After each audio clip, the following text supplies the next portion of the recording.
વૃંદાવન ધામની મહિમા એના વિશે થોડી ચર્ચા કરીશું. અને વૃંદાવન ધામમાં પ્રવેશ કરતી વખત શું ભાવના હોવી જોઈએ આપણી, એ ભાવના વિશે ચર્ચા કરીશું.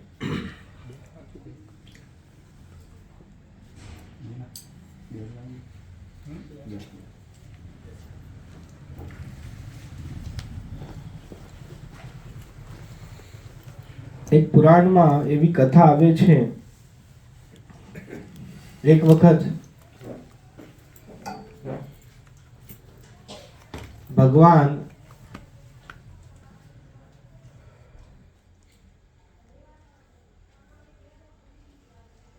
વિષ્ણુ બધા તીર્થોના રાજા ઘોષિત કરવાના હતા. તો બધા લોકો આવી ગયા. જેમ ઇલેક્શનમાં થાય ને, નોમિનેશન ભરવામાં આવ્યું, તો દરેક ધામ પોતપોતાનું નોમિનેશન ભરી દીધું, દરેક તીર્થ ક્ષેત્ર. જ્યારે રિઝલ્ટ ઘોષિત કરવામાં આવ્યું તો બધા તીર્થોના રાજા પ્રયાગરાજને ઘોષિત કરવામાં આવ્યું. પ્રયાગરાજ બધા તીર્થોનું રાજા તરીકે નક્કી થઈ ગયું કે ભાઈ બધા તીર્થો પ્રયાગમાં જઈને પોતાની હાજરી લગાવશે, એટેન્ડન્સ. જેમ ક્લાસમાં આવે ને છોકરાઓને, યસ સર, પ્રેઝન્ટ સર, એવું. તો બધા તીર્થ જઈને પ્રયાગમાં હાજરી આપતા. પુષ્કર ક્ષેત્ર અટેન્ડન્સ લે છે પ્રયાગ, યસ હું પ્રેઝન્ટ છું. નૈમિષારણ્ય પ્રેઝન્ટ છું.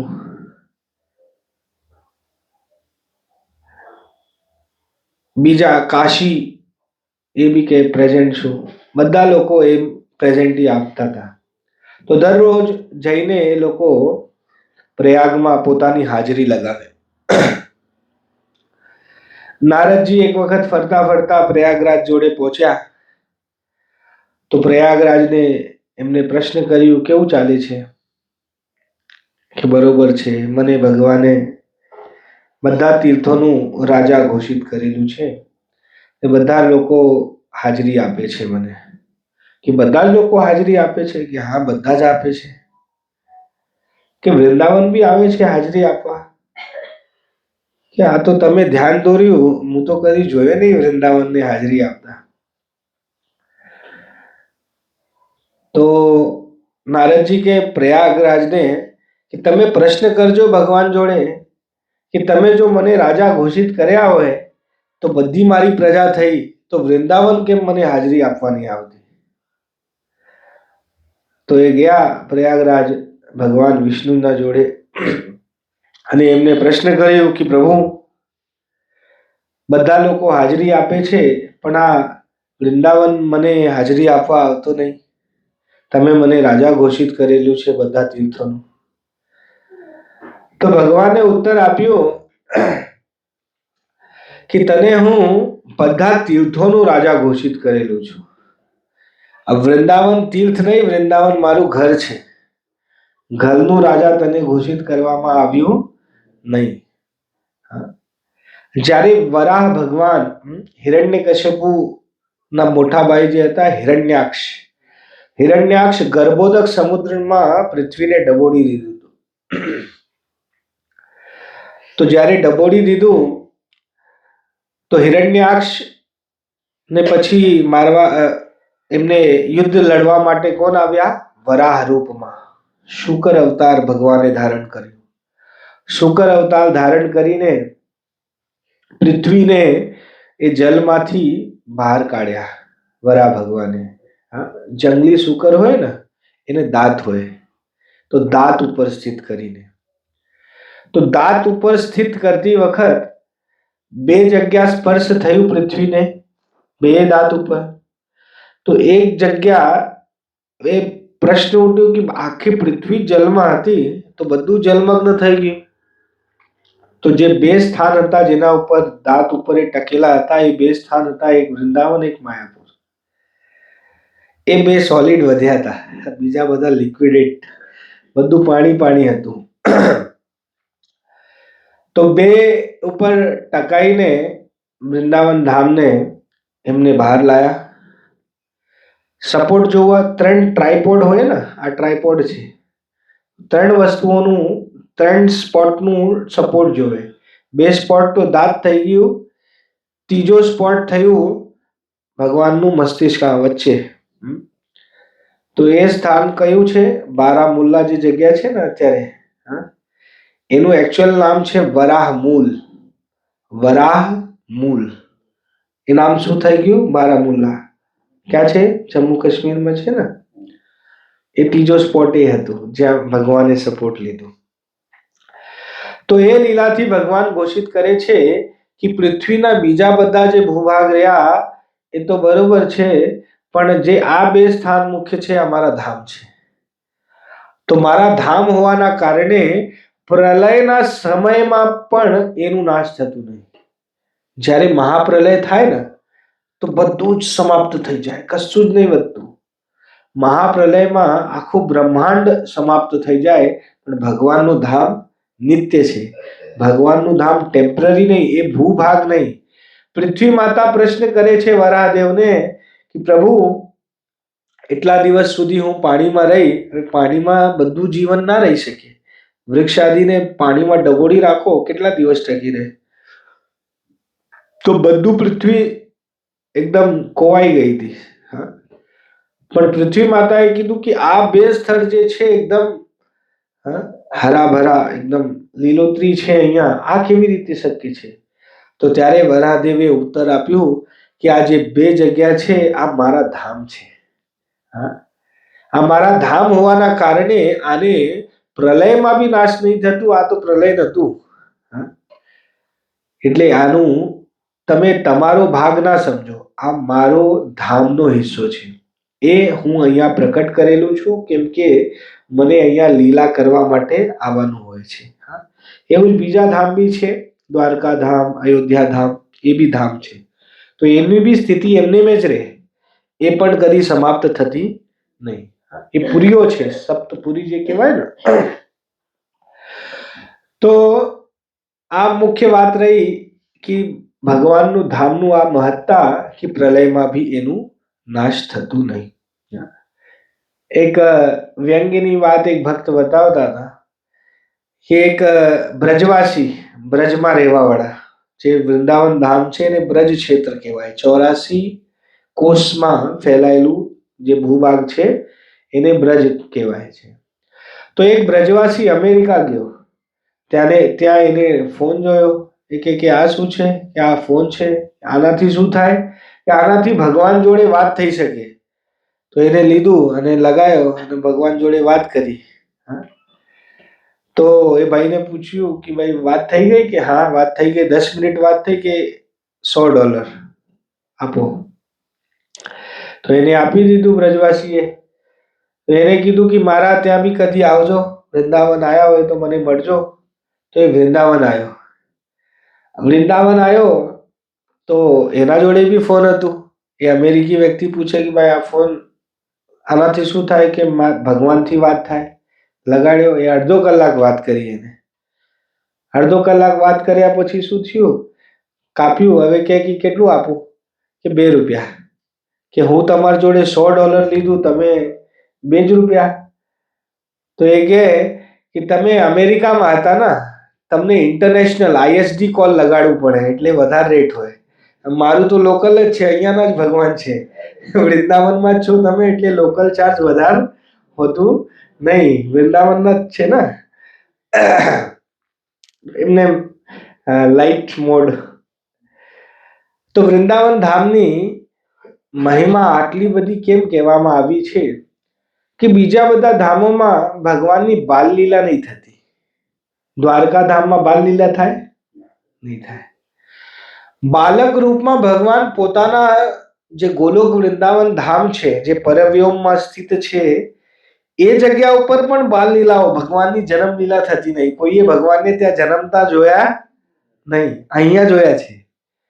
તો એ સુલભતા અહીંયા છે. એટલા માટે જે ગોલોક વૃંદાવન ધામ છે એનાથી બી વધારે મહિમા આની છે.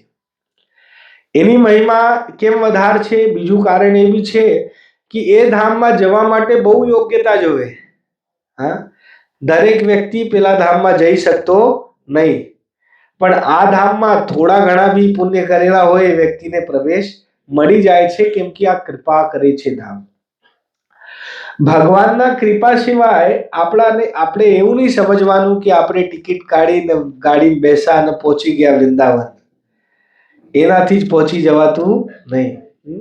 ભગવાનની જો સુધી કૃપા ના થાય તો સુધી આપણે વૃંદાવન ધામમાં પ્રવેશ પામી શકતા નથી. હા, કોઈના ઘરમાં તમે એમને એન્ટ્રીસ કરી ના શકો. હા, જો સુધી એની પરમિશન ના આવે તો સુધી એમાં એન્ટ્રી ના મળે. હવે શાસ્ત્રોમાં વર્ણન છે કે આપણું ભાવના શું હોવું જોઈએ વૃંદાવન ધામમાં પ્રવેશ કરતી વખત. તો આમાં સુખદેવ ગોસ્વામી વર્ણન કરે છે અક્રૂરજીનું. અક્રૂરજી ખબર છે કોણ છે? ભગવાનના ચાચા થાય. હા, વંશમાં જ છે એમના. તો અક્રૂરજી ભગવાનના ભક્ત હતા, પણ એ રહેતા ક્યાં હતા? મથુરામાં. અને બીજા યાદવો ઉપર અત્યાચાર ના થાય એના માટે એ કંસના મંત્રીમંડળમાં પણ હતા, એમને સંરક્ષણ પ્રદાન કરવા માટે યાદવોને. તો જ્યારે બહુ પ્રયત્ન કર્યા કંસ ભગવાનને મારવાનું, અસુર તો આવું જ કરે છે. અસુરનો સ્વભાવ જ હોય કે કેવી રીતે હું ભગવાનને મારી નાખું, કેવી રીતે ભગવાનને લોકોના જીવનમાંથી કાઢી નાખું, અધ્યાત્મથી દૂર કરી દઉં. એ અસુરોનું કામ. તો કંસ સદૈવ નાનપણથી પ્રયત્ન કરતો. જ્યારે ભગવાન જન્મ્યા નતા ત્યારે પણ બહુ પ્રયત્ન કર્યો મારવાનો, પણ ભગવાનને કોઈ મારી શકતો નથી. એ જન્મ મૃત્યુથી પર છે. જે વ્યક્તિ આવું સમજે કે ભાઈ ભગવાન મરી જાય અને ભગવાન જન્મે છે, એ વ્યક્તિનો જ્ઞાન અપૂર્ણ કહેવાય. પૂર્ણ જ્ઞાન કોને કહેવાય?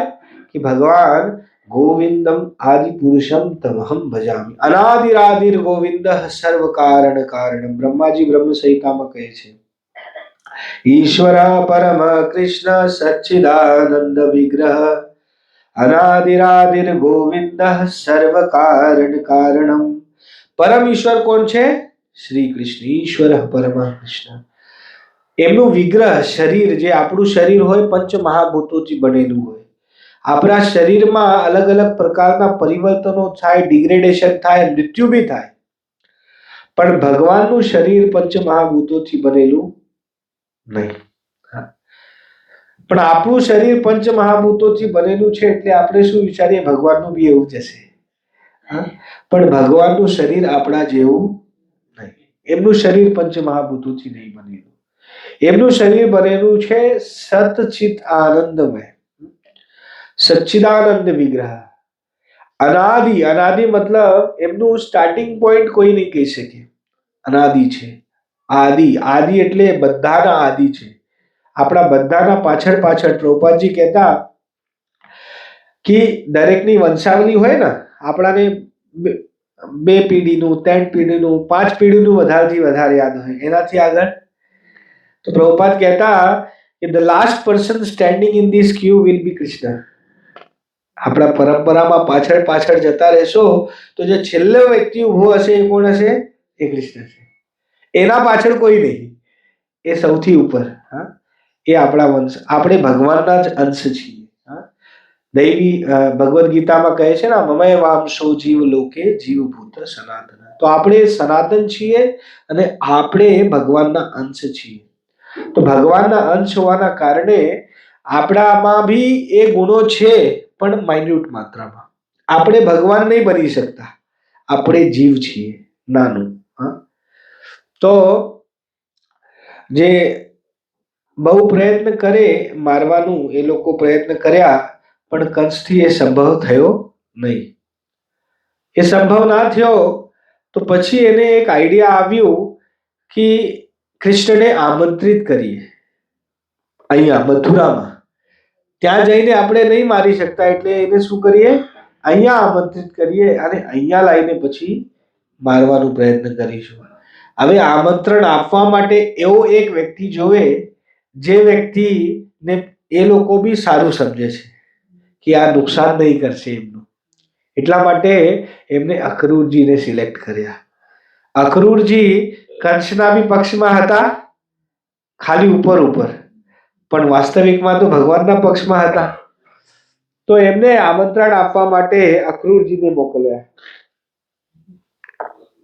અક્રૂરજીને જ્યારે સૂચના મળી કે મને સિલેક્ટ કરવામાં આવ્યું છે તો એ બહુ પ્રસન્ન થઈ ગયા. તો શાસ્ત્રો કહે છે કે વૃંદાવનમાં પ્રવેશ કરતી વખત આપણું જે હૃદયની ભાવના હોવું જોઈએ ને એ અક્રૂરજી જેવું હોવું જોઈએ. કેમ? અક્રૂરજી શું કહે છે? ગચ્છન ગચ્છન પથી મહાભાગો ભગવત્યા અંબુજે ક્ષણઃ ભક્તિમ परामुपगत एवमेतत् चिंतयत. मार्ग में यात्रा करते हुए महात्मा अक्रूर को कमल नेत्र भगवान के प्रति अपार भक्ति का अनुभव हुआ. अतः वे इस प्रकार सोचने लगे. અપાર ભક્તિનો એમને અનુભવ થાય છે, કેમ કે એમને જે ઈચ્છિત વસ્તુ હતું, અત્યાર સુધી ખબર હતી કે ભગવાન જન્મ્યા, એમના વંશમાં જન્મ્યા, એમના ભાઈના ત્યાં જન્મ્યા, પણ કદી ભગવાન કૃષ્ણને જોવાનો મોકો મળ્યો નહોતો. તો જે વસ્તુને થોડું ફેન ચાલુ કરો, એકાદી નંબર. તો જે બહુ ચીર અભિલાષા હોય આપણાની કોઈ વસ્તુને પ્રાપ્ત કરવાનું કે આ વસ્તુ મને મળી જાય, ચીર અભિલાષિત વસ્તુ, હવે જ્યારે સંભાવનાઓ દેખાવા લાગે કે એ વસ્તુ હવે મળવાની છે, તો આનંદનું જે પ્રસ્ફુટિત થાય આનંદ, એની માત્રા કેટલી બધી હોય. બહુ ચીર સમય, લાંબા સમયથી જે ઈચ્છા છે એ હવે પ્રાપ્ત થવાનું છે. અક્રૂરજીને ક્યારથી ઈચ્છા હતી? ભગવાન કેટલા વર્ષના એ સમય સુધી? 12 વર્ષના થઈ ગયા હતા. 12 વર્ષ સુધી ખબર છે ભગવાન વૃંદાવનમાં વિરાજમાન છે, એટલું ભક્તિ બી છે, પણ જાય ત્યાં મળવા તો કંસને ખબર પડી જશે કે આજ નંદનો જે પુત્ર છે એ ભગવાન છે, એટલે અક્રૂરજી મળવા ગયા તો એમને મારવાનો વધારે પ્રયત્ન કરશે. એટલા માટે અક્રૂરજી કદી મળવા નતા ગયા. હવે મળવાનું અવસર મળે છે. હવે શું વિચારે છે? માર્ગમાં એવું ચિંતન કરે છે, કિમ માયાચરિતમ ભદ્રમ કિમ તપ્તમ પરમમ તપઃ કિમ વથાપ્યહલ્તે દત્તમ યદ રક્ષામ્યદ્ય કેશવમ. અક્રૂરજી વિચારે છે કે હું કયો શુભ કર્મ કરેલો છે, કઈ પ્રકારની કઠિન તપસ્યા કરી છે, કઈ પૂજા કરી છે, કયો દાન આપ્યો છે કે આજે મને ભગવાન કેશવનું દર્શન થવાનું સંભાવનાઓ બની રહી છે. તો આનું અર્થ શું છે કે ભગવાન કેશવનું દર્શન કરવા માટે આ બધી વસ્તુઓ જોઈએ. સમજી ગયા ને? સારા કર્મ, પુણ્ય, દાન, પૂજા, એ બધું વસ્તુઓ જે વ્યક્તિએ કરી હશે પોતાના જીવનમાં, એવા વ્યક્તિને જ ભગવાનના ધામમાં પ્રવેશ કરવાનું સંભાવનાઓ હોય છે. જેના જીવન, હવે આપણે વિચારીએ કે ભાઈ ઘણા લોકો એવા છે જે કોઈ પુણ્ય કર્મ કરતા નહીં, ફરતા ફરતા વૃંદાવન પહોંચી જાય છે, એમને કેવી રીતે મળે છે? તો વૃંદાવનમાં પ્રવેશ બી અલગ અલગ પ્રકારથી છે. વૃંદાવનમાં પ્રવેશ, દરેક ધામમાં મહાદેવ વિરાજમાન હોય. કોઈ પણ ધામમાં જાઓ તમે, દ્વારકામાં ગયા, કયા મહાદેવ વિરાજમાન છે?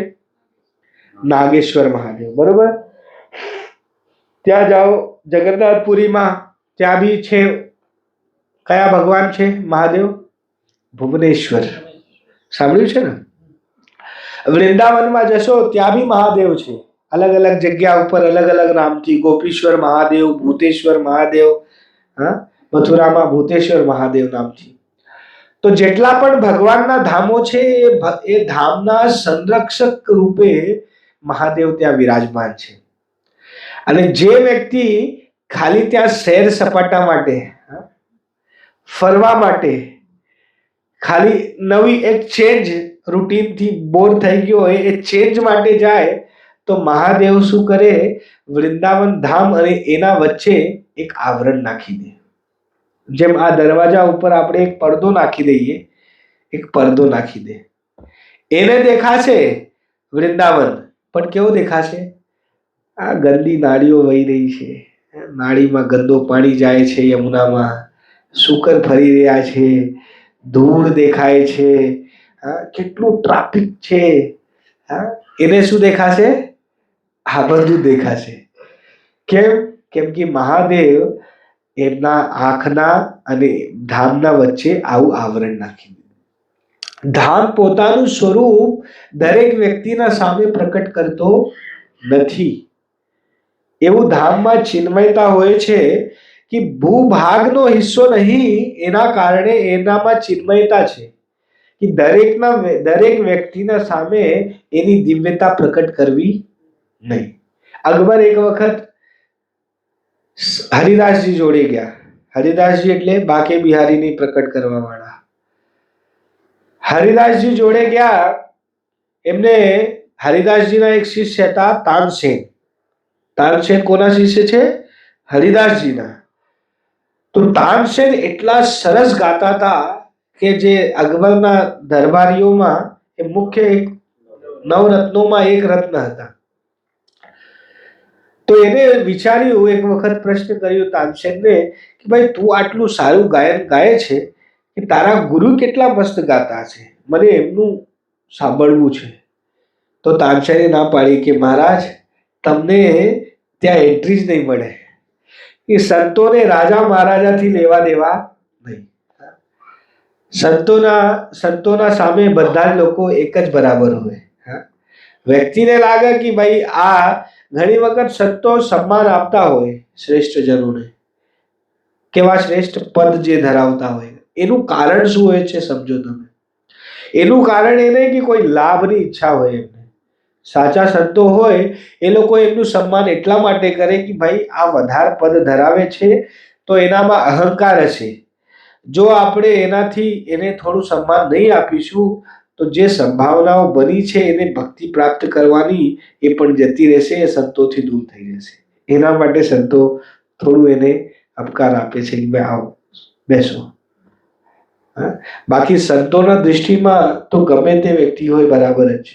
તો એમને ના પાડી કે ભાઈ તાનસેન ના પાડે છે કે ભાઈ અકબર તમને એ દર્શન નહીં આપશે અને રાજાના વેશમાં તો એન્ટ્રી જ નહીં મળશે. કે વાંધો નહીં, તમે જેવું કહેશો એવું હું તૈયાર છું જવા માટે. તો એકદમ નોર્મલ ડ્રેસ પહેરીને, રાજા તરીકે નહીં, સાધારણ વ્યક્તિ જેમ ડ્રેસિંગ કરે એવું ડ્રેસિંગ કરીને ગયો. તાનસેન મહારાજ બેઠા હતા. એમને ગાયન ગાઈ ગાઈને ભગવાનને પ્રકટ કરેલા છે. એ જે બાકે બિહારી છે, હરિદાસજીએ ગાયનથી પ્રસન્ન થઈને ભગવાન પ્રકટ થયા. એટલું ભગવાનનું ગુણગાન સરસ કરતા. તો હરિદાસજીના સામે અકબર પ્રસ્તુત થયો રાજાના તરીકે નહીં. તો ત્યારે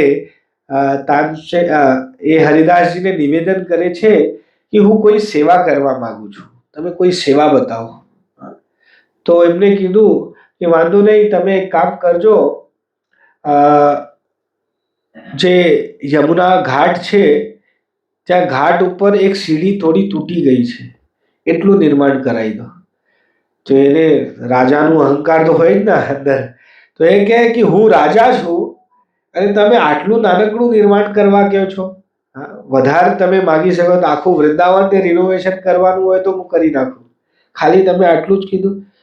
તો તાનસેને ઈશારા કર્યો કે શાંતિ રાખો, જે ગુરુજી કહે છે એ આજ્ઞાનું પાલન કરવાનું કરો. તો અકબર તૈયાર થઈ ગયો.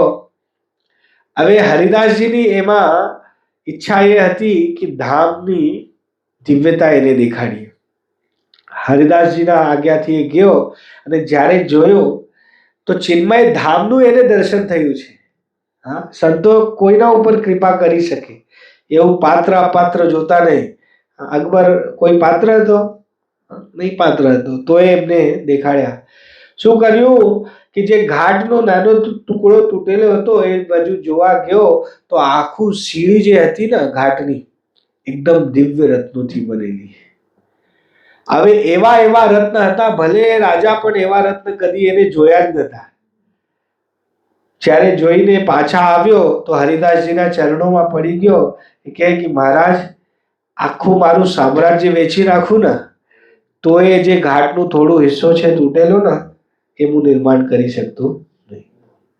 તો બીજું કોઈ નાનકડી સેવા હોય તો કહો. તો કે વાંધો નહીં, વૃંદાવનમાં જેટલા બંદરો છે ને એમને ચણા ખવડાવવાની સેવા તારી. એમનું આ એવું આયોજન કર દો કે બધાને ચણા મળવા લાગે. તો એને કીધું ઠીક છે. તો વૃંદાવન ધામ આવું છે.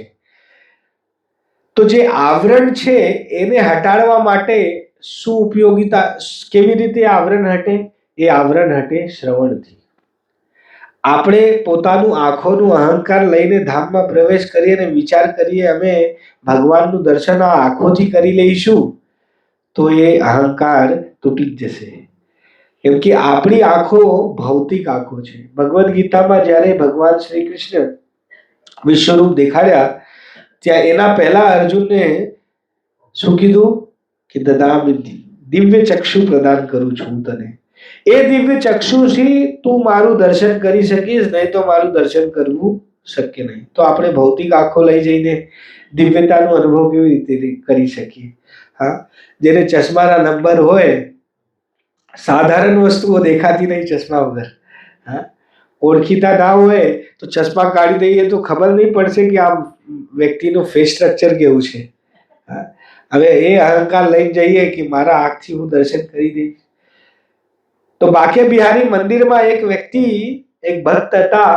એ દોડતા દોડતા દર્શન કરવા જતા હતા, પણ દર્શન કરવા માટે એમના જોડે આંખ જ નથી, આંધળા હતા. રોજની પ્રેક્ટિસ હતી, દોડતા દોડતા જતા હતા. એક શેઠજી જોડે ટકરાઈ ગયા અને શેઠજી બી પડી ગયા, એ બી પડી ગયા. તો શેઠજી ઉભા થઈને કહે છે, આંધળો છે, જોતો નહીં, મને આટલું જોરથી ધક્કા મારી દીધું. તો એ ઉભા થયા અને કીધું કે હા, હું આંધળો છું. તો એ શેઠજી પ્રશ્ન કરે છે, તું આંધળો છે તો શું કામ આટલું દોડતો દોડતો જાય છે? તને તો ભગવાનનું દર્શન થવાનું નહીં. તો ત્યારે એ ભક્તે ઉત્તર આપ્યું કે મને ભલે ભગવાનનું દર્શન ના થાય, મારી હાજરી તો લાગી જશે ને. ભગવાન એ તો જોશે ને કે મારો ભક્ત આવ્યો મારો દર્શન કરવા માટે. ભગવાન તો આંધળા નહીં ના, ભગવાનના જોડે તો આંખો છે ને. એટલે હું ખાલી હાજરી પૂરવા જાઉં છું કે ભગવાન હું તમારા સભામાં આવ્યો તમારું દર્શન કરવા. એટલી ઉત્કંઠાથી જતો. તો ત્યારે એ શેઠજીનો આંખો ખુલી અને ક્ષમા માંગવા લાગ્યા. તમે એટલા ભાવપૂર્ણ ભક્ત છો. હા, વાસ્તવિકમાં તો હું આંધળો છું. કે હું વિચારું છું કે હું ધનવાન છું એટલે તમને આવું ખોટું હું બોલી ગયો તો મને ક્ષમા કરજો, તમારો ભાવ બહુ શ્રેષ્ઠ છે. તો ભગવાનનું દર્શન ઘણી વખત બધા લોકો જાય મંદિરોમાં આમ ધક્કા મુક્કી કરતા હોય, કરે છે ને. કેમ? દર્શન કરવા માટે. આપણે દર્શન કરી લઈશું. હા, શું જોઈશું? ભગવાનનો વિગ્રહ પથ્થરથી બનેલો છે કે મેટલથી, ધાતુથી બનેલો છે કે લાકડીનો બનેલો, એ જ જોઈશું ને. આપણા આંખોમાં દિવ્યતા નહીં. વાસ્તવિકમાં ભગવાનનું દર્શન કરવું હોય તો ભગવાનનું દર્શન કરવાનું એક જ ઉપાય છે, દર્શન સાંભળવું. ભગવાનનું દર્શન એટલે ફિલોસોફી, એ સાંભળવું. તો ધામમાં જ્યારે આપણે ધામ યાત્રામાં ગયા હોઈએ તો ધામ યાત્રામાં મુખ્ય એ વાત પોતાના મગજમાં રાખવાનું કે આપણે ખાલી ત્યાં ફરવા માટે, અલગ અલગ જગ્યા જોવા માટે નહીં જઈ રહ્યા. શાના માટે જઈ રહ્યા છીએ? કે દરેક સ્થળો ઉપર જઈને પોતાની હાજરી ભરવી અને દરેક સ્થળની મહિમા સાંભળવી. મારું એ અભ્યાસ છે કે પ્રેક્ટિસ છે મારું એવું કે જ્યારે પણ હું યાત્રા લોકોને લઈ જાઉં, જે પણ જાય, વધારેથી વધારે એમને એ સ્થળ વિશે કથા એ સાંભળવામાં વધારે રસ છે. કેમ? કેમ કે આપણે શાસ્ત્રોમાં એવું નિચોડ છે કે ધામ યાત્રા કાનોથી વધારે સારી થાય, આંખોથી એટલી સારી થતી નહીં. ભૌતિક આંખો હોવાના કારણે આપણાને ભગધામની દિવ્યતા દેખાતી જ નહીં. અને વૃંદાવન ધામ એવું ધામ છે, જે તીર્થરાજ પ્રયાગની વાત ચાલતી હતી. વૃંદાવન ધામમાં એક જ્ઞાન ગુદડી એક સ્થળ છે. જ્ઞાન ગુદડી સ્થળ છે. એક ભક્ત ત્યાં દર્શન કરતા હતા, તો એમને જોયા કે દરરોજ સવારે એક વ્યક્તિ આવે છે, એકદમ કાળું, બ્લેક કલર, અને ત્યાં આવીને જે જ્ઞાન ગુદડી સ્થળ છે ત્યાં માટીમાં આરોટે છે. એકદમ પોતાના શરીર ઉપર માટી લગાડે છે. એમ ગોલ ગોલ ફરીને નહીં માટી લગાડતા, એવું માટી લગાડે છે. અને પછી એકદમ દોડો થઈ જાય છે અને જતો રહે છે. રેગ્યુલરલી આવું કરો છે એક વ્યક્તિ. એક દિવસ એમને પકડી લીધું કે ભાઈ તમે કોણ છો કે અહીંયા માટીમાં આરોટ્યા પહેલા તમે કાળો હોવો છો અને એના પછી તમે ધોળો થઈ જાઓ છો? તો ત્યારે એમને ઉત્તર આપ્યું કે હું પ્રયાગ છું, તીર્થરાજ પ્રયાગ છું. જ્યારે બધા જ લોકો મારા તીર્થમાં સ્નાન કરવા આવે તો પોતાનું પાપ અહીંયા મૂકીને જતા રહે છે. તો આખો દિવસમાં જેટલા પાપ મેં ભેગા કર્યા હોય એના પ્રભાવથી મારું શરીર કાળું પડી જાય, અને હું જ્યારે અહીંયા વૃંદાવન ધામમાં આવીને માટીમાં આરોટું ત્યારે મારું બધું પાપનું નાશ થઈ જાય છે. અને જ્યારે પાપનું નાશ થઈ જાય ત્યારે મારું જે યથાવત રૂપ છે એ પ્રકટ થઈ જાય છે. તો આપણા જીવનમાં અલગ અલગ પ્રકારના પાપ કર્મો હોય, અને ધામની એવું ક્ષમતા છે કે બધા પ્રકારના પાપ નાશ કરી નાખે. વૃંદાવન ધામમાં બીજા બધા કન્સ્ટ્રક્શન તો બદલાઈ ગયા છે, હા, પણ એમાં બે ત્રણ વસ્તુઓ છે જે અત્યારે ભગવાનના સમયની પણ ઉપલબ્ધ છે. કઈ વસ્તુઓ? યમુનાજી, યમુના મહારાણી ભગવાનના સમયથી, ગોવર્ધન, અને ત્રીજી વસ્તુ છે બ્રજરજ, ભગવાનની ધામની માટી. બરોબર? જે બ્રજવાસી લોકો ભક્તો હોય, જે લોકો ત્યાં વિરાજમાન હોય, કો તો તીર્થયાત્રામાં જે પણ જતા હોય, ત્યાં કથામાં બેસે ને લોકો, તો કથામાં બેસ્યા પછી જ્યારે અહીંયા આપણે નોર્મલી બેઠીએ તો કેવું કરીએ? આમ ખસેડી દઈએ, ધૂળ ખસેડીએ ને. પણ ધામ યાત્રામાં આ વિશેષતા હોય કે કોઈ ધૂળ ખસેડવું જ ના જોઈએ. કેમ? એ ભૂમિ એવી છે કે જે ભૂમિનો એક પણ સેન્ટીમીટર એવું નહીં કે જે જગ્યાને ભગવાનને પોતાના જીવાથી ચાટ્યા ના હોય, એવું કોઈ જગ્યા નહીં. કેવી રીતે કહી શકીએ? બ્રહ્મ વિમોહન લીલા. બ્રહ્માજી જોયા કે બધા જ લોકો કહે છે કૃષ્ણ ભગવાન છે, કૃષ્ણ ભગવાન છે. જોઈએ આજે કેવો ભગવાન છે. પરીક્ષા લેવા ગયા હતા ધામમાં, ભગવાનની પરીક્ષા કો તો ધામની પરીક્ષા લેવા. પ્રભુપાદજી કહેતા we should go Vrindavan as a beggar, ભિખારી થઈને જવું જોઈએ. રાજાના જોડે જઈએ જ્યારે, તો રાજાના જોડે આપણું ધન દેખાડવાની જરૂર નહીં, કેમ કે આપણા કરતા. તો ધામમાં જ્યારે જઈએ તો આપણે ભિખારી તરીકે જવું જોઈએ, કેમ કે આપણે કૃપા માંગવા જઈ રહ્યા છીએ. ધામની કૃપા, ભગવાનની કૃપા, ભગવાનના ભક્તોની કૃપા માંગવા જઈ રહ્યા છીએ. એ સમયે આપણે શેઠ બનીને જઈએ તો કશું પ્રાપ્ત કરી ના શકીએ. મંદિરના બહાર ભિખારી લોકો બેસા હોય ને, સૌથી વધારે દાન કયા ભિખારીને મળે? જે વધારે રોતો હોય ને, વધારે દુઃખ વ્યક્ત કરતો હોય, એ વ્યક્તિને સૌથી વધારે ધન મળે. તો ભગવાનના ધામમાં જ્યારે જઈએ તો ભગવાનને એકદમ કરુણ હૃદયથી, આપણા દયાદ્ર હૃદય થઈને એકદમ વિનમ્રતાપૂર્વક ભગવાન જોડે પ્રાર્થના કરવું જોઈએ. તો જેટલું આપણે એવી પ્રાર્થના કરીશું તો એ પ્રકારે આપણાને કૃપા પ્રાપ્ત થશે. જો આપણે વિચાર કરીએ કે અમે તો બહુ પુણ્યશાળી છીએ, ઘણા સમયથી હરે કૃષ્ણ મહામંત્ર જપ કરી રહ્યા છીએ, સત્સંગમાં બી જઈએ, બીજું બધું આરતી કરીએ, ઘરમાં દાન બી કરીએ, આવો અહંકાર લઈને જશો તો કશું પ્રાપ્ત કરી શકવાના નહીં. તો રાજાના ત્યાં જઈએ તો કેવું જવું જોઈએ? ભિખારીના જેમ. જ્યારે આપણે ભિખારી બનીને જઈએ તો વધારે દાન પ્રાપ્ત કરીને આવીશું. ગુજરાતથી બહુ યાત્રાઓ જાય બસમાં, સાઇટ સીન લખેલા હોય ને બસના બ્રોશરમાં, sight seen, Gokul sight seen, Vrindavan sight scene.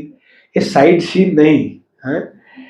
Site seen જેટલા બી લોકો કરવા જાય એને અનુભવ હશે એ ખાલી જઈને આમ ધક્કા ખાઈને આવી ગયા પાછા.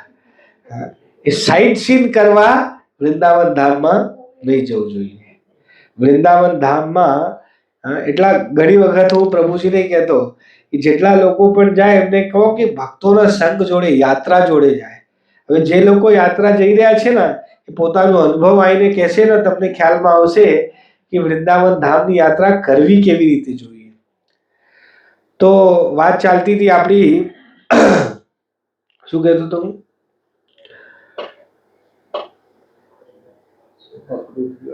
અક્રૂરજી વાળી નહીં, વચ્ચે એક વાત આવી હતી બોલી. હા થઈ ગઈ. હા ચલો, એ પ્રયાગનું થઈ ગયું, વાંધો નહીં. અક્રૂરજીની વાત કહીએ. અક્રૂરજી કહે છે, મમૈત દુર્લભમ મન્ય ઉત્તમ શ્લોક દર્શનમ વિષયાત્મનો યથા બ્રહ્મ કીર્તનમ શુદ્ર જન્મના. શું કહે છે અક્રૂરજી? કે હું બહુ પાપી છું. અક્રૂરજી બહુ પુણ્યશાળી છે. ભગવાન જેમના વંશ પરંપરામાં હોય એ સાધારણ વ્યક્તિ હોય, એમના પ્રત્યક્ષતા એમના સમયમાં ભગવાન પ્રકટ થયા. હા, અને એમના હૃદયમાં ભગવાન પ્રત્યે પ્રેમ બી છે. આગળ જ્યારે જશે વૃંદાવન લેવા એમને, તો ત્યારે ભગવાન એમને દર્શન બી આપશે. અક્રૂર ઘાટ એક સ્થાન છે. વૃંદાવનમાં જાઓ મથુરાથી પહેલા 84 કોષ પરિક્રમા પ્રારંભ કરીએ ને વૃંદાવનથી, તો પહેલો આવે ચાલતા ચાલતા. અમે ગયા હતા તો અક્રૂર ઘાટ છે. અક્રૂર ઘાટ ઉપર ભગવાને એમને દર્શન આપ્યું હતું. એમને સાધારણ તો હોય નહીં, પણ શું વિચારે છે? હું પાપી છું, પાતકી છું, હું વિષય ભોગોમાં પડેલો જીવ છું. ભક્ત છે પણ વિચારે છે શું? તો એવું જ આપણી ભાવના હોવી જોઈએ કે વાસ્તવિકમાં આપણે પાપી છીએ. આપણાને તો કૃત્રિમતા નહીં ને, મતલબ એમને તો બોલવું નહીં કે આપણે પાપી નહીં, આપણે તો પાપી છીએ. હા, પાપી ના હોઈએ તો અહીંયા હોઈએ? અહીંયા ના હોઈએ, ભગવાનના ધામમાં હોઈએ. અક્રૂરજી પાપી નહોતા, પણ તોય શું વિચારે છે? હું પાપી છું, ચૂંકી વિષય ભોગોમાં લીન છું અને ભૌતિકતાવાદી છું. અતઃ ભગવાન જેમની ઉત્તમ શ્લોકોથી વર્ણન કરવામાં આવે, કેવી રીતે હું એમનું દર્શન કરવાનું મને અવસર પ્રાપ્ત થયું. કે જેવી રીતે કોઈ વ્યક્તિ હોય જે શુદ્ર પરિવારમાં જન્મેલો હોય, એમનો વૈદિક શાસ્ત્રનો અધ્યયનનો પહેલા અધિકાર નહોતો, તો એવું મને અધિકાર નહીં તો પણ મને ભગવાન અધિકાર આપી રહ્યા છે. તો શું ભાવના હોવી જોઈએ કે આ અમારા ઉપર ભગવાનની ઉપકાર છે, કૃપા છે કે આપણે વૃંદાવન ધામની યાત્રા કરીને એમનું દર્શન કરવા જઈ રહ્યા છીએ. કૃતજ્ઞતા હોવું જોઈએ હૃદયમાં, થેન્કફુલ હૃદય હોવું જોઈએ કે ધન્યવાદ ભગવાનનું કે અમને એ અવસર પ્રાપ્ત થયું કે આપણે વૃંદાવન ધામમાં પ્રવેશ કરીશું અને ભગવાનનું દર્શન કરવાનું શું અવસર પ્રાપ્ત થશે. એ તો વાત થઈ ગઈ કે આપણી ભાવના શું હોવું જોઈએ. હવે વૃંદાવન ધામ જેવું ભગવાન વિચિત્ર છે ને, ભગવાન સૌથી વધારે દયાળુ અવતાર કૃષ્ણને કહેવાય, દયા વધારે કરી એમને. ભગવાન રામચંદ્રજી, પ્રથમ વાત એ સમજી લો, ચૈતન્ય મહાપ્રભુ કહેતા કે કોઈ વિષ્ણુ કૃષ્ણ અને રામજી વચ્ચે ફેર કે આ ઊંચા છે આ નીચા છે, તો એ કે મૂર્ખ છે, એને જ્ઞાન જ નહીં. ત્રણે બરાબર છે પણ દરેકનું અલગ અલગ રૂપ. જેમ એક જ વ્યક્તિ હોય એને ઘરમાં અલગ ડ્રેસ હોય, અલગ રૂપ હોય, ઓફિસમાં અલગ રૂપ હોય, એવું જ ભગવાન વિષ્ણુ કૃષ્ણ રામ એ ત્રણે એક જ વ્યક્તિ છે પણ અલગ અલગ જગ્યા ઉપર અલગ અલગ સ્વરૂપ પ્રકટ કરે છે. તો ભગવાન વિષ્ણુ અને રામજી ભગવાન વિષ્ણુ પોતાના ધામમાં રહે છે, રામજી અહીંયા અવતાર લે છે અને કૃષ્ણ પણ અવતાર લે છે. તો રામજી આવે છે, રામજી એકદમ સ્ટ્રિક્ટ ભગવાન. હા, રામજીના ખભા ઉપર બેસીને કોઈ બેસી શકે? કૃષ્ણના ખભા ઉપર એ ઘરના ભગવાન. સમજ્યા તમે? ઘરવાળા બોર્ડ છે. રામજી ના ખભા ઉપર બેસવાની કોઈની તાકાત નહીં. હનુમાનજી પાછળ ઊભા હશે, હા, ગદા લઈને. એમના નજીકમાં બી કોઈ આવી ના શકે. તો રામજી જ્યારે સાકેત ધામમાં વિરાજમાન હોય છે, એમના જોડે ઓફિશિયલ દર્શન થાય છે. રામજી હશે, સીતા માતા હશે, લક્ષ્મણજી, બધા રામ દરબારના સદસ્યો બધા હશે. અને રામજી એકદમ સ્ટ્રેટ ઉભા રહે. કૃષ્ણ કેવા ઉભા રહે? ત્રિભંગ લઈને. અને એમના પગમાં, ભગવાનના પગમાં અલગ અલગ ચિહ્ન છે. ભગવાન રામજીના ચરણોનું ચિહ્ન દર્શન કરી નહીં શકો, કેમ કે એ ઉભા રહે સીધા. એને દર્શન કરવા માટે નીચે જવું પડશે. પણ કૃષ્ણ પોતે દેખાડે છે પગમાં નિશાન. અને ભગવાનના પગનું ચરણ ચિહ્નનું દર્શન કરવાથી પણ કેટલી મહત્તા છે સમજો. ભગવાનના ચરણોમાં વજ્ર અંકિત છે. વજ્ર 16 ચિહ્નો છે. કેટલા? 16. તો ભગવાનના ચરણોમાં જે વજ્ર અંકિત છે, વજ્રનું જે દર્શન કરે એનું પહાડ જેટલું કામ વાસનાઓ પણ એ ચૂર્ણ થઈ જાય છે. વજ્રનું દર્શન અને વજ્રનું ચિંતન કરતો હોય તો એવો ભગવાનનું પ્રભાવ છે. ભગવાનના ચરણોમાં કમલ અંકિત છે, કમલ પુષ્પ.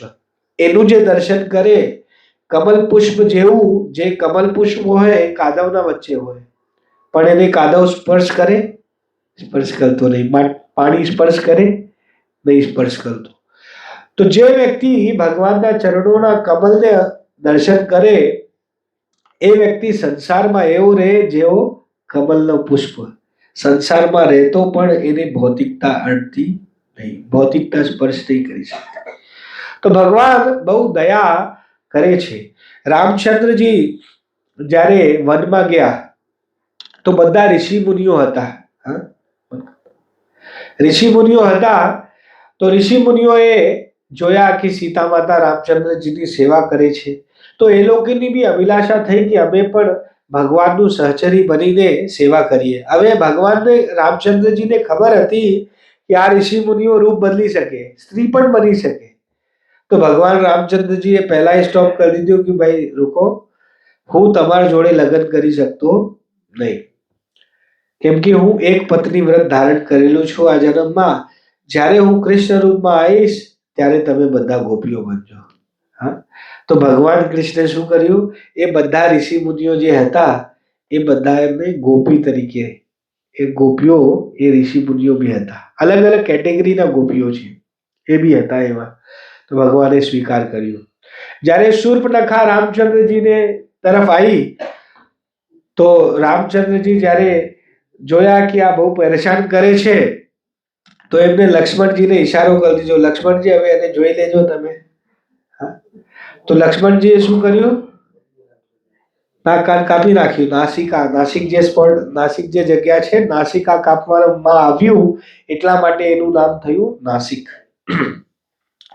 એ જ શૂર્પણખા કૃષ્ણ અવતારમાં એ કુબડી બનીને આવી, કુબજા, ઉબડ હતી એને. તો ભગવાન કૃષ્ણ જ્યારે ગયા મથુરામાં તો એ કુબજા એમના સામેથી પ્રસાર થતી હતી. એ ચંદન કેસર એ બધાનું લેપ લઈ જતી હતી રાવણ માટે, કંસ માટે. લઈ જતા જતા અહીંયા ભગવાન પોતાના મિત્રોને કહે છે, જો કેટલી સુંદરી જઈ રહી છે, કેટલી યુવાન સ્ત્રી છે. યુવાન નથી, ગયડી હતી અને સુંદર બી નથી. કુબડ નીકળ્યું તો કોઈ ક્યાં સુંદર હોય? પણ ભગવાન આવું વ્યંગ કર્યું. તો આચાર્યો કહે છે વાસ્તવિકમાં ભગવાન એમના ઉપર વ્યંગ નતો કર્યો, વાસ્તવિકતામાં એ સુંદર હતી. હા, તો ભગવાન કૃષ્ણે એમને કીધું તમે શું કરો છો? એ કહે કે હું ચંદન કંસ માટે ચંદન ઘસી ઘસી લઈ જાઉં છું કંસને લગાડવા માટે. તો ભગવાન કૃષ્ણ અને બલરામજી કહે છે કે આ ચંદન અમને અર્પિત કરો તો તમારું જીવન ધન્ય થઈ જશે.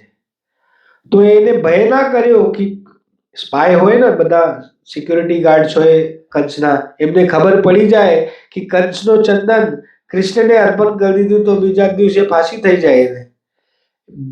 ભય કર્યા વગર એને ભગવાનને ચંદન અર્પિત કર્યા અને ભગવાન કૃષ્ણે એના ઠોડી ઉપર હાથ મૂક્યું, પગ ઉપર પગ મૂક્યો અને ઓમ સીધા ઉભા કરી દીધા. એ જ સમયમાં યુવાન શરીર પ્રદાન કરી દીધું અને એમનું પ્રેમ સ્વીકાર કર્યું ભગવાને. શૂર્પણખાને રામચંદ્રજીએ નાક કપાઈ દીધું હતું. અહીંયા સ્વીકાર રામચંદ્રજી ના બહુ વાનર સેનામાં બહુ લોકો હતા, બરોબર છે. તો વાનર સેનાએ બહુ મદદ કરી હતી રામચંદ્રજીની. રામચંદ્રજી એ સમય જેટલું કરી શક્યા કર્યા, પણ જ્યારે કૃષ્ણ અવતારમાં એ વાનરો આયા, એ વાનરોને પોતાના હાથથી માખણ ખવડાયા ભગવાને.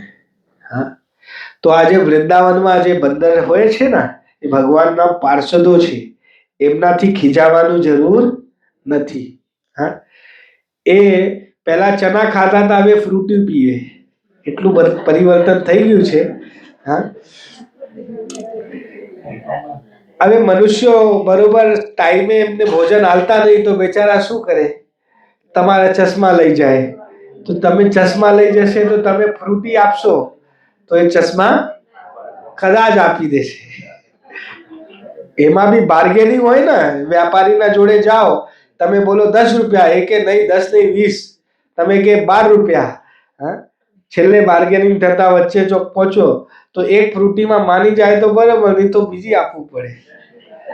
હા, તો એમને એમ ખવડાવી શકો, પણ આપણી સુરક્ષા માટે આપણે એ સાવધાની રાખવાનું કે ચશ્મા વસમાં જ્યારે વૃંદાવનમાં ખાસ અમે સિગ્નલ આપીશું કે કઈ જગ્યા ઉપર એમનું એરિયા આવ્યું.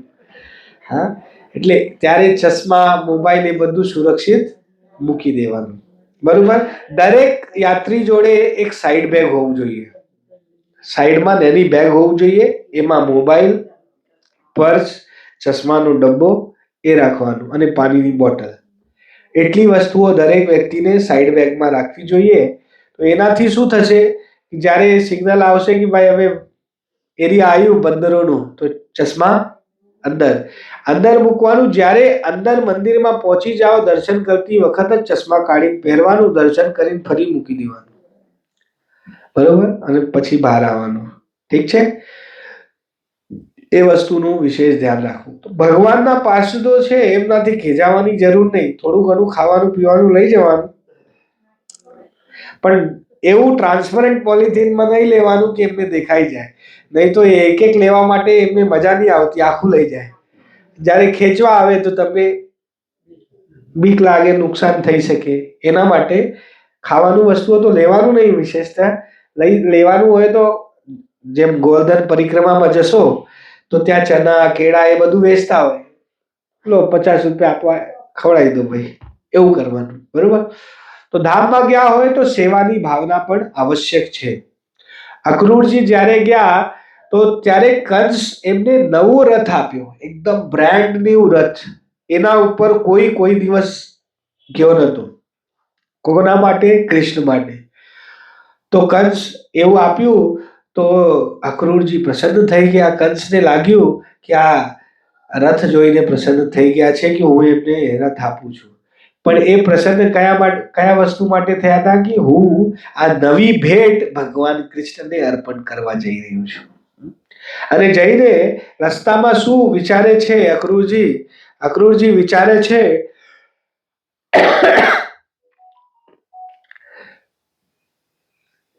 કે આગળ જઈને હું શું કરીશ.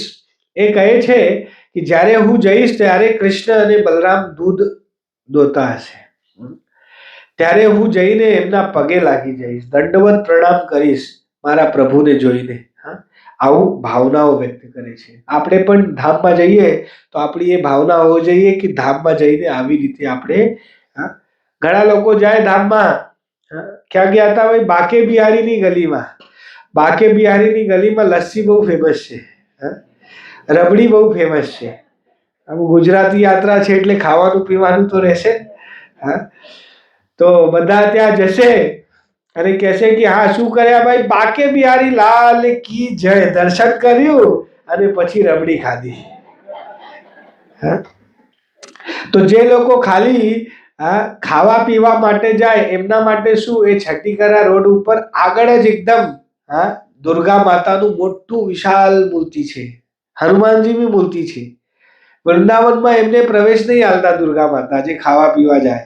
ત્યાં બહુ સ્ટોલ લાગેલા હોય છે, પકોડીના, પાણીપુરી, એ બધા સ્ટોલ લાગેલા હોય. જે દિલ્હીથી આવતા હોય ખાલી એના માટે, ખાવા પીવા માટે, તો એ લોકો શું કરે, ત્યાં ખાય પીએ અને ત્યાંથી પાછા જતા રહે. દુર્ગા માતા આગળ જવા નહીં દેતા એમને, ત્યાં જ ઊભું રાખે, ખવડાવે પીવડાવે, જાઓ, પાછા મોકલી દે. તો આપણે વૃંદાવન ધામમાં અલગ કોઈ પ્લાનિંગ ના કરવું. યાત્રા જેવું ચાલે એ પ્રકારે ચાલવું. આપણું એવું પ્લાનિંગ નહીં કે અહીંયા જવાનું હોય ત્યાં જવાનું હોય. આપણાને દરેક વસ્તુનું ખ્યાલ નહીં કે શું વસ્તુ પ્રામાણિક છે અને કઈ વસ્તુ પ્રામાણિક નહીં. એટલા માટે દરેક સ્થળ ઉપર જવાની ઈચ્છા વ્યક્ત કરવાનું નહીં. યાત્રા જે ગોઠવતા હોય, અનુભવ હોય એમને, ઘણા વર્ષોનો અનુભવ હોય, તો એટલે એમને ખ્યાલ હોય કે કયા સ્થળ ઉપર જવાય અને કયા સ્થળ ઉપર ના જવાય. એમ જોવા જઈએ તો વૃંદાવન યાત્રા આખા મહિનામાં ના પતે, બહુ છે. પણ જે મુખ્ય સ્થળો છે એટલું જ કવર કરવામાં આવે, કેમ કે આપણા જોડે દાડા 5-6 દાડા છે, એટલામાં કેટલું કવર કરવાનું. 84 કોષ પરિક્રમામાં અમે જઈએ પેદલ. મેં એક વખત કરેલી છે આખું 84 કોષનું, પણ ટૂંકા તોડીને 10 દાડા 3 વર્ષમાં. તો એમાં એવા સ્થળ આવે જે આપણે આ યાત્રામાં કવર કરી શકતા નહીં, સંભવ જ નહીં. સમજો તમે વધારે દિવસ જોવે એના માટે. તો વધારે સ્થળો જોવાનું મોહ નહીં રાખવાનું કે આ નહીં જોડાયા. અમે યુટ્યુબ ઉપર બહુ આવે ને, આ સ્થળ નહીં જોયા મહારાજ, આ દેખાડવાનું રહી ગયું. મહારાજને ખબર છે દેખાડવાનું રહી ગયું, પણ એ દેખાડતા કેમ નહીં? કેમ કે જે મુખ્ય સ્થળો છે, જે આવશ્યક છે જોવું, એટલું દેખાડ્યા, કેમ કે આપણા જોડે સમય ઓછું. જેને બધું જોવું હોય, કાર્તિકમાં 1 મહિનાની યાત્રા હોય એમાં આવવાનું, એટલે બધા સ્થળો થઈ જાય. તો જે મુખ્ય સ્થળો છે, જેટલા પૂરતું આપણે પહોંચી શકીએ એટલું સ્થળ આપણે દર્શન કરીશું. તો અક્રૂરજી વિચાર કરે છે આગળ, કહે છે અક્રૂરજી કે કેટલું કૃપા છે કંસની મારા ઉપર. હવે કંસ કૃપા કરે છે. કંસનો તો પોતાનું ઉલ્લું સીધા કરવા માંગે છે. કૃષ્ણને બોલાવવા માટે નિયુક્ત કરે છે અક્રૂરજીને કે જાઓ કૃષ્ણને લઈ આવો, તમારા કહેવાથી આવી જશે. એના માટે એમને મોકલ્યા છે. પણ શું કહે છે? કંસો બતાદ્ય કૃતમેત્ય અનુગ્રહમ દ્રક્ષાંગ્રી પદ્મમ પ્રહિતો મુને હરે કૃતાવતારસ્ય દુરત્યયમ તમઃ પૂર્વત્તરયન ખંડલત્વિષા. નિસંદેહ આજ કંસ મારા ઉપર એવું કૃપા કરે છે કે જેના કારણે હું ભગવાન હરિનું ચરણ કમલનું દર્શન કરી શકીશ. કે જેમના નખ તેજથી આ ભૌતિક સંસારનું દુર્લંઘ્ય અંધકાર તરી જાય છે જીવ. સંસાર વાસ્તવિકતામાં અંધકારમય છે. સૂર્યનો અભાવ હોય ત્યારે શું થાય સંસારમાં? અંધકાર. જે વાસ્તવિક સ્વભાવ હોય એ પ્રકટ થઈ જાય. તો સંસાર અંધકારમય છે. ભગવાનના શરીરના નખ જે છે એના પ્રકાશથી સૂર્ય પ્રકાશિત છે. તો સૂર્ય પ્રકાશથી આ સૃષ્ટિ પ્રકાશિત છે, અર્થાત ભગવાનના નખમાંથી નીકળેલો પ્રકાશથી આ સૂર્ય, આ આખો બ્રહ્માંડ પ્રકાશિત છે. એને જ કહેવાય બ્રહ્મ જ્યોતિ. તો ભગવાનને શરીરથી નીકળેલી જે બ્રહ્મ જ્યોતિ છે એનાથી જ આખો સૃષ્ટિ પ્રકાશિત છે. અને એવા ભગવાનનું દર્શનનો લાભ મને કંસની કૃપાથી પ્રાપ્ત થઈ રહ્યું છે. તો ભક્ત એવું વિચારે, જો કે કંસ તો એવો કૃપા કરવા માટે મોકલતો જ નતો. શના માટે મોકલ્યો હતો? લાવવા માટે. એનું સ્વાર્થ હતું કોક. પણ એ એવું વિચારે છે. તો કંસને પણ ધન્યવાદ આપે છે કે હું તારું ધન્યવાદી છું કે તું મને ભગવાનના દર્શન કરવા માટે મોકલે છે. તો અક્રૂરજીની ભાવના આપણા હૃદયમાં હોવું જોઈએ કે જે ભાવનાથી આપણે વૃંદાવન ધામમાં પ્રવેશ કરીએ તો જ આપણી યાત્રા, જેવું અક્રૂરજીની યાત્રા સફળ થઈ, ત્યાં ગયા, ભગવાનનું દર્શન કર્યું, હા, દર્શન કરીને દંડવત પ્રણામ કર્યું, ભગવાનના સામે આરોટ્યા. હા, અને ભગવાન ઉપહાર તરીકે ભગવાને શું આપ્યું? આલિંગન. હા, ભગવાનના જોડે ગયા તો ભગવાનના આલિંગન મળ્યો એમને. અને જ્યારે ભગવાને આલિંગન કર્યો તો એમનો બધા જ જન્મોના પાપ કર્મો જે નતા પણ તોય નાશ થઈ ગયા. હા, અને એમને ભગવાન થી જે વિરહ હતું એટલા સમયથી કે ભગવાન મને દર્શન નહીં આપ્યા, એ વિરહ, એમનું વિરહ વેદના જે હતી એ શાંત પડી ગઈ. એમને સંતુષ્ટિ થઈ કે મારો જન્મ સફળ થઈ ગયો, કે મને આજે ભગવાનનું દર્શન થયું. તો જો વ્યક્તિ વૃંદાવન ધામમાં જઈને ભગવાનનું દર્શન કરે, ભગવાન વિશે કથાઓ સાંભળે, એનું જન્મ સફળ થઈ ગયું. જે વૃંદાવન ભૂમિ એવી દિવ્ય છે, એનું સ્પર્શ થઈ જાય ને, જઈને સ્પર્શ કરીને ખાલી આમ થપ્પા મારીને આવતા રહો ને, તો એ પુનર્જન્મ નહીં થતું શ્રદ્ધાવાન લોકોનું. Condition supply. તો શ્રદ્ધાથી આપણે જઈને ભગવાનનું ધામનું આ બધું રીતે એને ગ્રહણ કરવાનું છે. જે લોકો સુખ સુવિધાઓ શોધવા જાય છે, અત્યારે કુંભ ચાલી રહ્યું છે ને,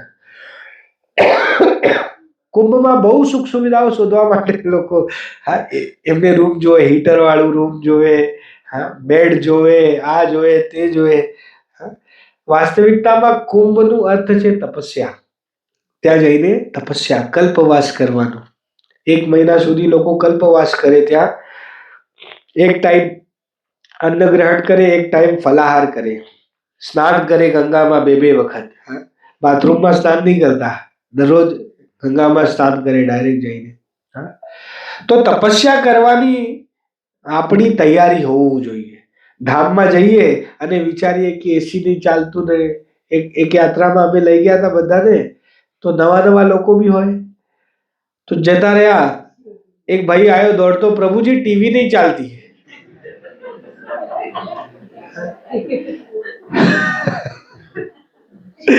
લોકોની ડિમાન્ડ બી, અમે તો એવું આશ્રમ રાખતા જ નહીં જેમાં ટીવી હોય, પણ એ વખત શું થયું હતું, બધું બુકિંગ ફૂલ થઈ ગયું.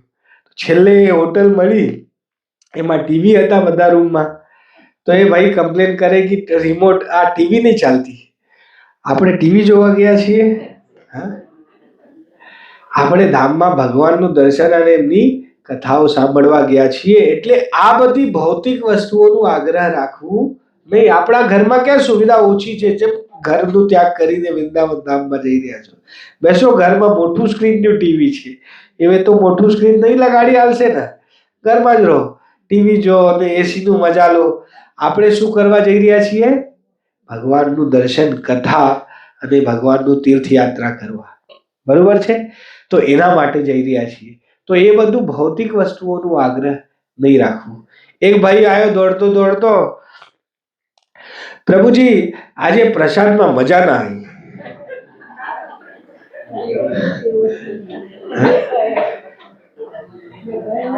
જમવામાં મજા ના આવી. બરોબર, જમવાનું નતું, મજા નહીં આવી, ગુજરાતી ટેસ્ટ નહીં. હવે ત્યાં જાઓ તમે તો એ લોકો દાળમાં પેલું ખાંડ નહીં નાખતા. હા, ગોળ નતા, ગોળ નહીં નાખતા. તો હવે તમે જઈને ડિમાન્ડ કરો, દાળમાં મજા ના આવી. તો આપણે દાળ ખાવા ગયા હતા? શું ખાવા ગયા હતા? હા, ભગવાનનું પ્રસાદ ગ્રહણ કરવા. અને પ્રસાદમાં કદી ખોટ જોવાય નહીં. એવું નહીં કે પ્રસાદ સારું નહીં હોતું, પ્રસાદ સરસ હોય છે, પણ કોઈ વખત એવું બની શકે તો એને ભૂલી જવાનું. હા, સારું જ ખાવા ઈચ્છીએ તો આપણા ઘરમાં જ સારું ખાઈએ ને, કેમ એટલું દૂર જવાનું? ઘરમાં રહો. તીર્થયાત્રામાં ગયા હોઈએ તો જે મળે. હા, સડ ગોસ્વામીઓ હતા ત્યાં, ફોટોમાં જોશો જે છેલ્લે 6 લોકો ઉભા છે, એ વૃંદાવનમાં રહેતા. કેવું રહેતા તમને ખાલી એક કલ્પના આલું, કેવી રીતે રહેતા. આપણે તો એવું રહી નહીં શકતા, પણ એક ઉદાહરણ આપું.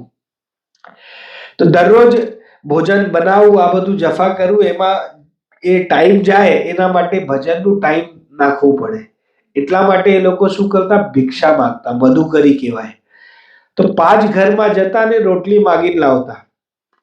રોટલી જેટલી ભેગી થાય અઠવાડિયા માટે રાખતા, એ બધું પોતાના ઝોપડી ઉપર સૂકવી દેતા. સુકાઈ જાય પછી ખાખરા જેવું કડક કડક થઈ જાય અને એ રાખી મૂકતા. જ્યારે ભૂખ લાગે એને પાણીમાં પલાળતા, મીઠું નાખતા અને એમ મચેડીને બસ પતી ગયું. એવું આપણે નહીં કરી શકીએ. રઘુનાથદાસ ગોસ્વામી હતા, એમનું દર્શન આપણે કરીશું. રાધાકુંડ ઉપર એમનું સમાધિ સ્થળ છે. ત્યાં ભજન કુટી બી છે, સમાધિ બી છે ત્યાં. તો રઘુનાથદાસ ગોસ્વામી ભજન કરતા, ખાલી પડિયામાં દોણા એમાં છાશ જે આવે ને એટલું છાશ પીતા, બીજું કશું નતું ખાતા. એટલું, મતલબ સાયન્સ બી આશ્ચર્યચકિત થઈ જશે કે આટલું ખાલી છાશ પીવાથી કેવી રીતે વ્યક્તિ જીવી શકે. એક દિવસમાં એક વખત છાશ પીવાનું, બીજી પડ્યા બી નહીં. આપણે છાશ પીવા જઈએ તો 10 ગ્લાસ ભરી દઈએ. આવા તો છાશ જ છે તો છાશ પીવીએ. એવું રહેવાનું. તો બ્રજમાં જઈને આપણી રહેણી એકદમ સિમ્પલ હોવું જોઈએ. જેટલું ઓછુંમાં ઓછું સુવિધામાં કામ ચાલી જાય એટલું સુવિધાઓ લેવાનું. એવું નહીં કે અમારું પ્રયત્ન નહીં, પ્રયત્ન છે, પણ ધામમાં આપણું ચાલતું. સરકાર કોની છે ત્યાં?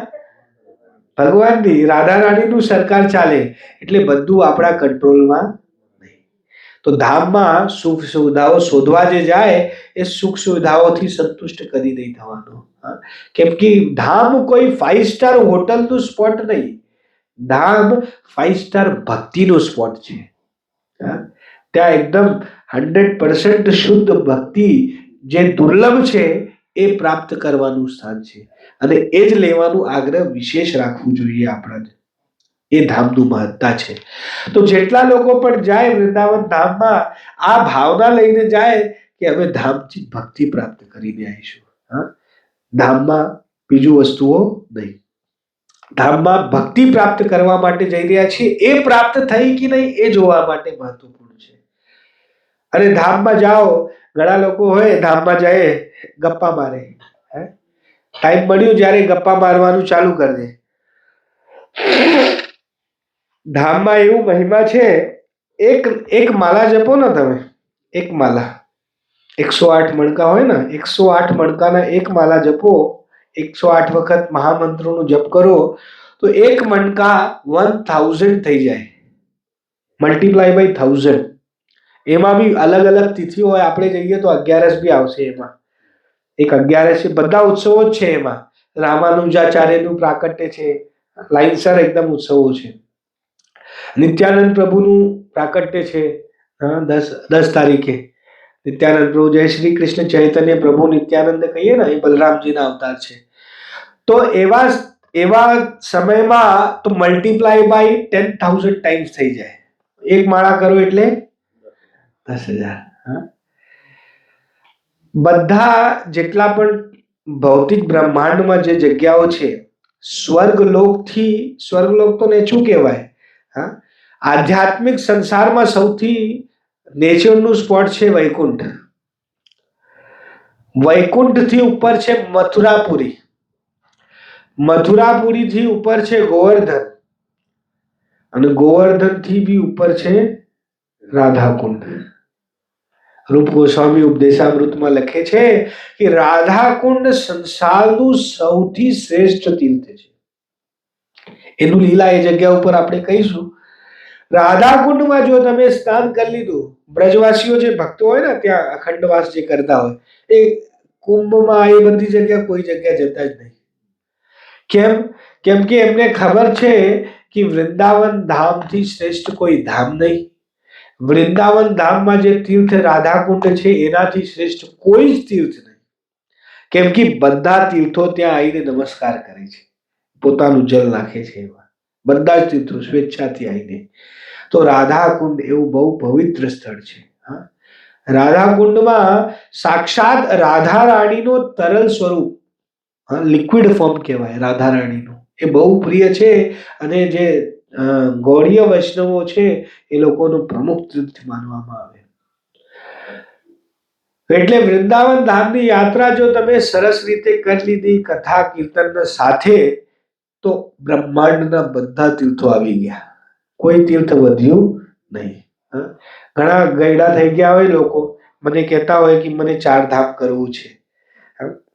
હું કીધું કે 4 ધામ કરવા જશો પાછા આવશો એની ગેરંટી કરી. હા, 4 ધામ બહુ કઠિન છે, ચડવું, એટલું બધું ચાલવું, બધી જગ્યા વ્હીકલ જતું નહીં. હા, બદ્રીનાથમાં તો એ સમજો જાય છે નજીક સુધી, કેદારનાથમાં, ગંગોત્રી, યમુનોત્રી કેટલું ચાલવું પડે. અને ત્યાં વાતાવરણ ક્યારે બદલાઈ જાય ખબર જ ના પડે, પથ્થર પડી જાય ને બરફ પડી જાય, વરસાદ આવે, તુફાન આવે, પાછા આવવાનું ગેરંટી નહીં. પહેલા તો હજુ નથી, હવે થોડી ગેરંટી થઈ ગઈ છે કે આવી જશો. હા, તો અમે એમને સુઝાવ આપીએ કે ભાઈ બીજું બધું જગ્યા ભ્રમણ કરવા કરતા તમે વૃંદાવન ધામમાં જાઓ, બધા તીર્થો આવી ગયા. હા, ગંગા માતાનું પ્રયાગમાં છે ને, ભગવાને પોતાના હૃદયથી એમના માતા પિતા માટે, નંદ બાબા યશોદા મૈયા માટે, વ્રજવાસીઓ માટે મનથી માનસી ગંગા પ્રગટ કરેલી છે. ત્યાં માનસી ગંગા છે. ગોવર્ધન પરિક્રમામાં જ્યારે જશો ને તો માનસી ગંગા છે એ સાક્ષાત ગંગાજી છે. એમાં સ્નાન કર્યા એટલે ગંગા સ્નાન થઈ ગયું. હા. એક રાજસ્થાનમાં જગ્યા છે કામવ્યન. કામ મતલબ જે પણ ઈચ્છાઓ હોય એનું પૂર્તિ કરવા વાળું વન. ત્યાં પાંડવો પણ રહ્યા છે. તો ત્યાં કેદારનાથ, બદ્રીનાથ, ગંગોત્રી, યમનોત્રી બધું છે. અમે જઈશું યાત્રામાં. બદ્રીનાથ તો ઇઝીલી આપણે પહોંચી જઈશું, ત્યાં સાધન જાય નજીક સુધી. ગંગોત્રી, યમનોત્રી એનાથી નજીક જ છે, ત્યાં નજીક સુધી સાધન જાય. જે ચડવાનું હોય થોડું ચડવાનું છે. ઘણી વખત ત્યાં બાઇક હોય છે, બાઇક વાળા 100 રૂપિયામાં ઉપર લઈ જાય છે. એ ઉપલબ્ધ હશે તો બધાને લઈ જઈશું, નહીં હશે તો જે ચાલી શકતા હોય એ ઉપર આવશે, જે નહીં ચાલી શકતા એ નેચરથી ભગવાનનું સ્મરણ કરી લેવાનું. બરોબર.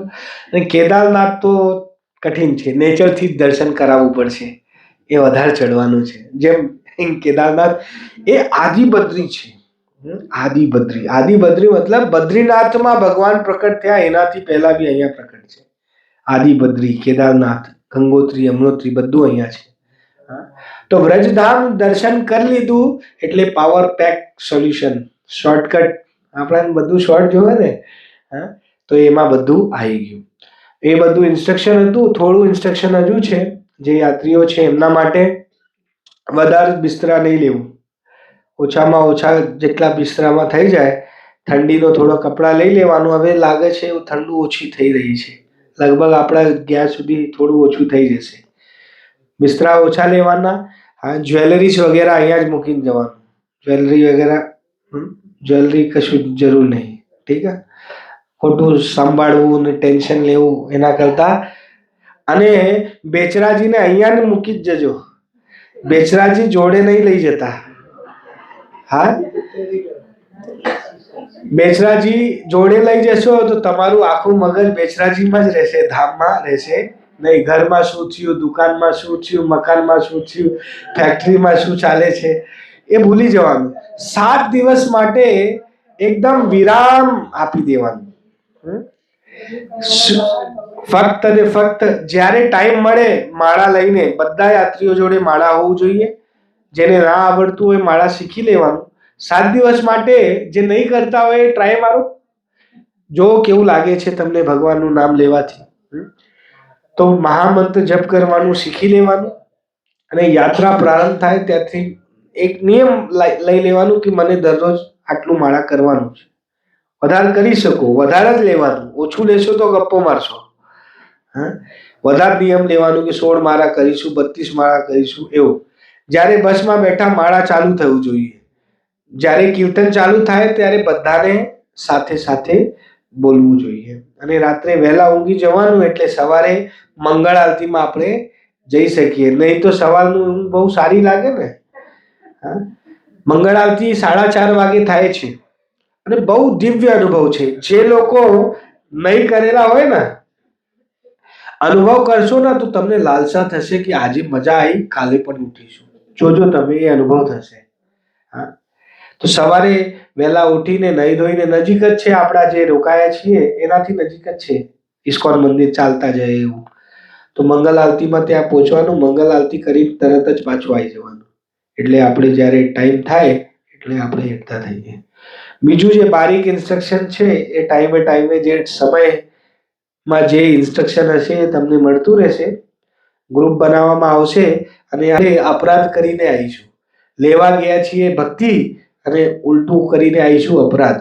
હા, ત્યાં વ્રજવાસીઓ જોડે કોઈ બહેસ નહીં કરવાનું, બહેસબાજી. ગયા હોઈએ પંડા લોકો પૈસા માંગતા હોય, હા, આપી દેવાનું. થોડા છૂટા જોડે રાખવાનું, ચેન્જ 10 રૂપિયા 20 રૂપિયા જે ચેન્જીસ હોય ને એવું લઈ ચાલવાનું. કોઈ બાળક આવ્યો હોય આપી દેવું, બ્રજવાસીઓની સેવા થઈ જાય. હા, એમાં એવું નહીં રાખવાનું ઘણા લોકો જાય ઝઘડા કરે ત્યાં. હા, તો ઝઘડા કરવાની જરૂર નહીં. બ્રજવાસી લોકો છે, થોડું આપણે 10 20 50 આખી યાત્રામાં તમે આપતા રહેશો તો છેલ્લે 500 રૂપિયા વધારે આપી આવશો તો શું ફેર પડવાનું? હા, એનાથી એમનું સેવા થઈ જશે, ભગવાન બી રાજી થશે. કેમ? કેમ કે ભગવાનના એજન્ટ છે બ્રજવાસીઓ છે. બ્રજવાસીઓની બહુ મહિમા છે. અત્યારે સમય નહીં, તો બ્રજવાસીઓને થોડું આપણે સેવા કરીને આવીશું તો એમાં કોઈ નુકસાન નહીં. બરોબર? તો એવું થોડું થોડું સેવા કરતા રહેવાનું દરેક જગ્યા ઉપર મંદિરમાં અને આગે बढ़ता રહેવાનું. ટાઈમે ચાલવાનું. મુખ્ય વાત એ જે ટાઈમે કીધું હોય 6 વાગે બસમાં બેસવાનું એટલે 6 વાગે બધા બસમાં હાજર રહેવું જોઈએ. જેનાથી એવું ના થાય કે એક વ્યક્તિના કારણે બધી આખી યાત્રા રોકાઈ રહે, રાહ જોતા કે હા આવે છે. હા, એવું નહીં, ટાઈમે. ઠીક છે? રેગ્યુલેરિટી. કોઈનો કોઈ પ્રશ્ન છે આના વિષયમાં? કોઈ વસ્તુ ના ક્લિયર થઈ હોય, કોઈ જાણવા ઈચ્છતા હોય, બીજું કોઈ?